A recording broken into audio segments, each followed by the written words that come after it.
Halo teman-teman, perkenalkan nama saya Nanda Nurul Dewitasari. Di sini saya akan menjelaskan tentang materi tujuan variasi belajar dan variasi gaya belajar mengajar. Saya Dumadani Fitri dari A319. Baiklah, saya di sini akan melanjutkan materi variasi mengajar. Saya di sini membahas tentang prinsip-prinsip penggunaan variasi mengajar. Saya, Yeni Ratnaningsih, akan menjelaskan materi tentang komponen-komponen variasi mengajar.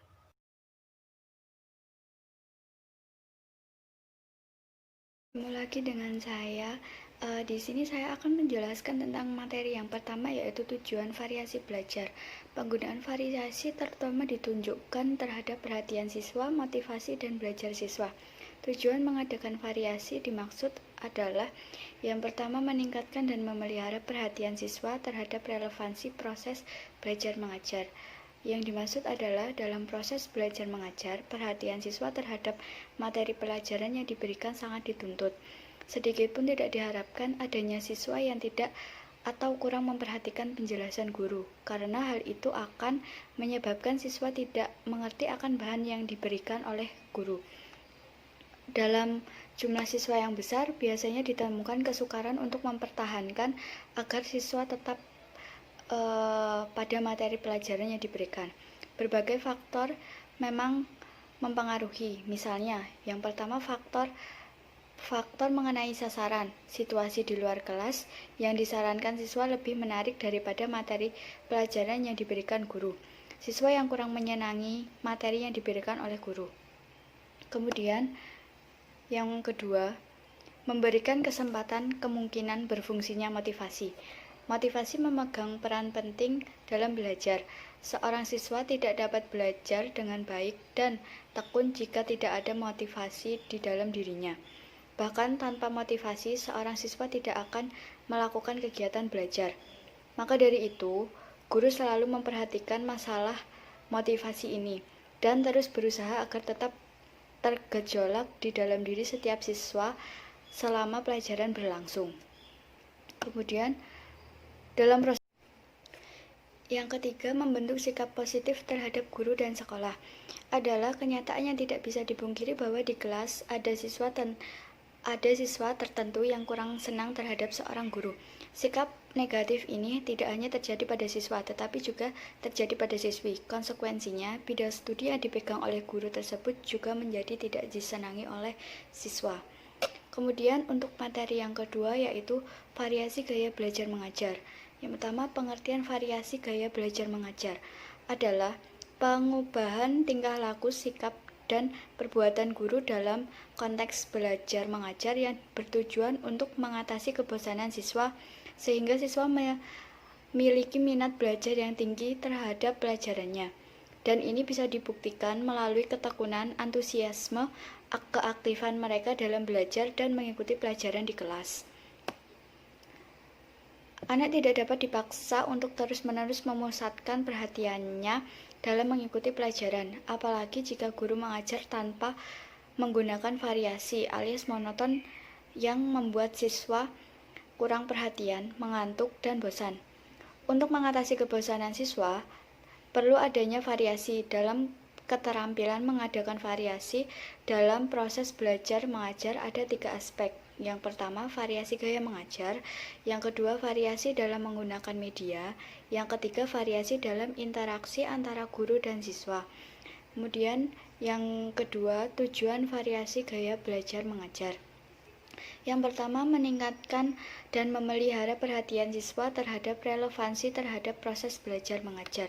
Yang dimaksud adalah dalam proses belajar mengajar, perhatian siswa terhadap materi pelajaran yang diberikan oleh guru merupakan masalah yang sangat penting, karena dengan perhatian tersebut akan mendukung tercapainya tujuan pembelajaran yang akan dicapai. Tujuan tersebut akan tercapai bila setiap siswa mencapai penguasaan terhadap materi yang diberikan dalam suatu pertemuan di kelas. Dalam jumlah siswa yang banyak, biasanya sulit untuk mempertahankan agar perhatian siswa tetap pada materi yang diberikan. Memang ada banyak faktor yang mempengaruhi, misalnya faktor penjelasan guru yang kurang mengenai sasaran, faktor gaya guru dalam mengajar yang tanpa ada variasinya, dan lain sebagainya. Jadi, masalah perhatian siswa terhadap pelajaran tidak bisa dikesampingkan oleh konteks tercapainya tujuan belajar. Kemudian yang kedua, memberi kesempatan. Memberi kesempatan kemungkinan berfungsi untuk memotivasi dan belajar. Memotivasi memegang peran penting karena tanpa motivasi seorang siswa tidak akan melakukan kegiatan belajar mengajar. Motivasi ada dua, yaitu motivasi intrinsik atau dari diri sendiri dan motivasi ekstrinsik dari luar diri sendiri.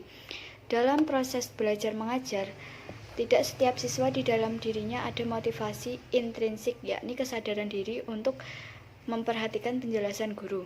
Rasa ingin tahu lebih banyak terhadap materi yang diberikan oleh guru. Dalam pertemuan di kelas, ada juga siswa yang tidak ada motivasi dalam dirinya. Masalah ini sering dihadapi oleh guru. Guru selalu dihadapi dengan masalah motivasi, yakni motivasi ekstrinsik yang merupakan dorongan dari luar dirinya mutlak diperlukan. Jadi siswa tidak hanya ada motivasi di dalam dirinya, memerlukan motivasi ekstrinsik untuk melakukan kegiatan belajar mengajar. Disinilah peran guru lebih dituntut untuk memerankan motivasi sebagai alat mendorong untuk siswa berbuat, sebagai alat untuk menentukan arah, dan sebagai alat untuk menyeleksi kegiatan. Kemudian yang ketiga, membentuk sikap positif terhadap guru dan sekolah. Tidak bisa dipungkiri bahwa kenyataan yang ada di kelas, yakni ada siswa atau siswi yang kurang senang terhadap dirinya. Sikap negatif ini biasanya jadi disebabkan gaya guru mengajar yang kurang bervariasi, gaya mengajar guru yang tidak sejalan dengan gaya belajar siswa. Konsekuensinya, bidang studi yang dipegang guru tersebut menjadi tidak disenangi. Kemudian mungkin bisa ditunjukkan dari sikap acuh tak acuh siswa ketika guru sedang menjelaskan materi pelajaran di kelas. Ketika mengajar, guru selalu duduk di kelas tanpa memperdulikan tingkah laku siswanya. Ini adalah jalan pengajaran yang sangat membosankan. Dalam hal ini, guru gagal menciptakan suasana belajar yang membangkitkan kreativitas dan kegairahan belajar siswa. Kemudian untuk yang ketiga, yaitu manfaat variasi gaya belajar mengajar. Mengajar membuat guru untuk bekerja demi keberhasilan anak didiknya, sehingga kemajuan murid menjadi titik pelarian guru. Rasulullah Shallallahu Alaihi Wasallam menerapkan pengajaran yang sangat memperhatikan perkembangan siswa agar mereka tidak merasa jenuh dan dalam pelajaran. Oke, untuk materi dari saya sekian. Di sini saya akan menjelaskan materi tentang prinsip-prinsip penggunaan variasi mengajar. Variasi hendaknya digunakan dengan suatu maksud tertentu yang relevan dengan tujuan yang hendak dicapai. Dalam menggunakan keterampilan variasi, sebaiknya semua variasi harus digunakan. Di samping itu juga harus ada penggunaan variasi dengan menggunakan komponen untuk tiap jenis variasi, terutama pada komponen variasi mengajar. Dalam bervariasi harus sesuai dengan materi pembelajaran yang akan disampaikan.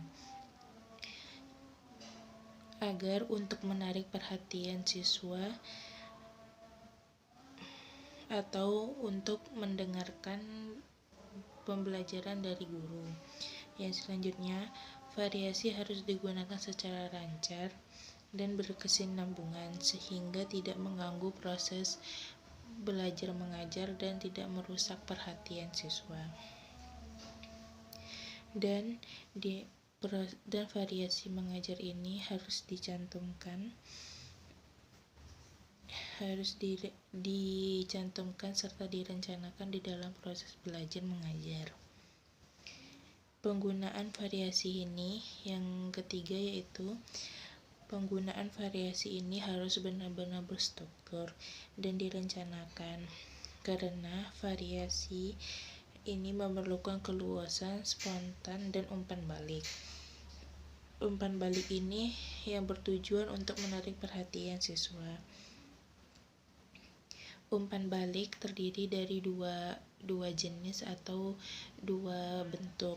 Yang pertama, umpan balik tingkah laku siswa, yaitu yang menyangkut perhatian dan keterlibatan dari siswa tersebut. Yang kedua, umpan balik informasi, yaitu tentang pengetahuan dan pembelajaran dari siswa. Variasi gaya mengajar guru meliputi 6 komponen. Yang pertama, variasi suara. Suara guru pada saat menjelaskan materi pelajaran hendaknya bervariasi, baik dalam intonasi, volume, nada, dan kecepatan. Variasi suara disesuaikan dengan situasi dan kondisi. Jadi suara guru senantiasa berganti-ganti, kadang meninggi, kadang cepat, kadang lambat, dan kadang rendah. 2. Pemusatan perhatian. Untuk dapat menjamin hasil belajar yang baik, maka siswa harus mempunyai perhatian terhadap bahan yang diajarnya. Untuk memfokuskan perhatian siswa pada suatu aspek yang penting atau aspek kunci, guru dapat memberikan peringatan dalam bentuk kata-kata. Misalnya, perhatikan baik-baik, jangan lupa ini dicatat dengan sungguh-sungguh, dan sebagainya. 3. Kesenyapan atau kebisuan. Kesenyapan adalah suatu keadaan diam secara tiba-tiba oleh pihak guru di tengah-tengah menerangkan sesuatu. Adanya kesenyapan tersebut merupakan alat yang baik untuk menarik perhatian siswa. Dengan keadaan senyap atau diamnya guru secara tiba-tiba bisa menimbulkan perhatian siswa. Demikian pula setelah guru memberikan pertanyaan kepada siswa, alangkah baiknya apabila diberi waktu untuk berpikir dengan memberi kesenyapan, supaya siswa bisa mengingat kembali informasi yang mungkin ia hafal, sehingga bisa menjawab pertanyaan guru dengan baik dan tepat. Yang keempat, kontak pandang. Saat guru berbicara atau menerangkan, hendaknya mengarahkan pandangannya kepada seluruh kelas atau siswa. Sebab memandang mata setiap siswa bisa membentuk hubungan yang positif dan menghindari hilangnya kepribadian. Bertemunya pandang di antara mereka yang berinteraksi merupakan suatu etika atau sopan santun pergaulan, karena menunjukkan saling perhatian di antara mereka. Yang kelima, perpindahan posisi duduk atau perpindahan posisi guru. Perpindahan posisi guru dalam ruang kelas dapat membantu dalam menarik perhatian anak didik. Dapat pula meningkatkan kepribadian guru. Yang penting dalam perubahan posisi itu harus ada tujuannya, dan tidak sekedar mondar-mandir. Dan seorang guru janganlah melakukan kegiatan mengajar dengan satu posisi.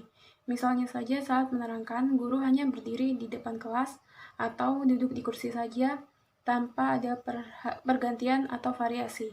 Hal ini bisa menimbulkan kebosanan pada siswa. Yang keenam, model-model belajar.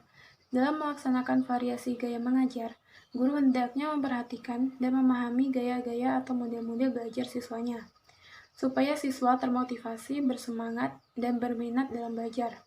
Adapun model-model belajar ada 3 macam, yaitu visual, auditorial, dan kinestik.